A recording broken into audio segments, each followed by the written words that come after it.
So this week we had to read chapters 9, 10, and 11. An outline of chapter 9 is basically the planning part of planning an event. So that's developing a mission statement or a purpose for the event, like fundraisers that raise money for breast cancer. That's the primary purpose of their event. It's also to establish the aims of the event. For example, with the breast cancer awareness event, they're raising money to support clinical research for breast cancer awareness, breast cancer research, or finding a cure. That's the same as the objectives. Then preparing an event proposal. So gathering all your information, purpose, mission statement, and then maybe getting sponsors if that's something that they're interested in for the event to back them up, or give money for to help get the event going, to fund the event, and then to also make use of planning tools. So this is the chapter where primarily the Gantt charts come into effect, so like a timeline of things that you need to get done before the event or when planning the event, things like that. We saw a couple of the Gantt charts in the beginning of class.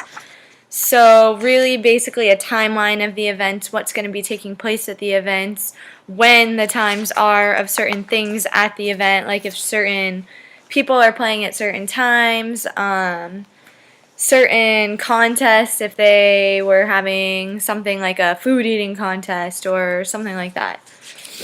Then chapter 10 was really like the protocol. So when visitors come, and then like when it's the titles for the people, introducing them by the proper title. Then for formal occasions, people want to know how to dress.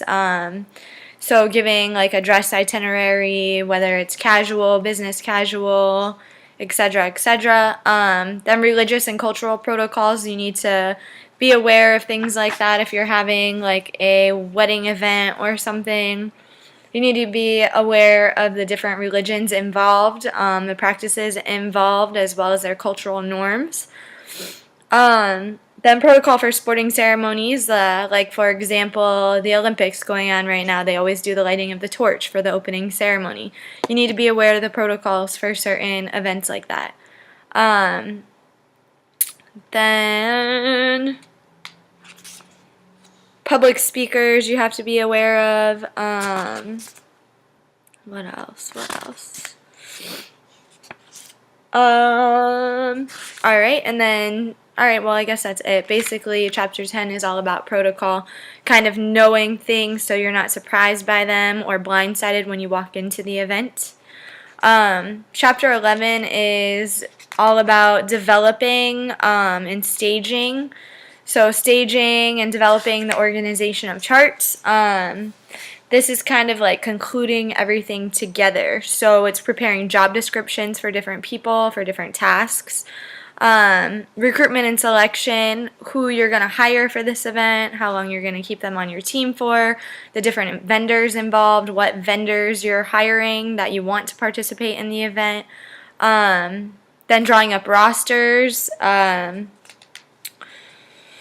So who all you're going to use, as I said, as far as entertainment, if you're going to have a stage, if you're going to have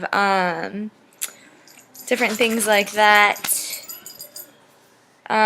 Also, you have to figure out the decor, the layout of the event. If you're having something formal and you're going to have tables, like a dinner event, you need to figure out the banquet, how you want it to be set up, how you want the tables to be set up, if you're going to have a seating chart, who's going to sit where in the seating chart. Then training for the event, if you're going to train people ahead of time, or if you're going to have volunteers, are you going to want them to come ahead of time and kind of work before the event, get them ready for what they're about to walk into. Conducting rehearsals. Briefing the staff on information.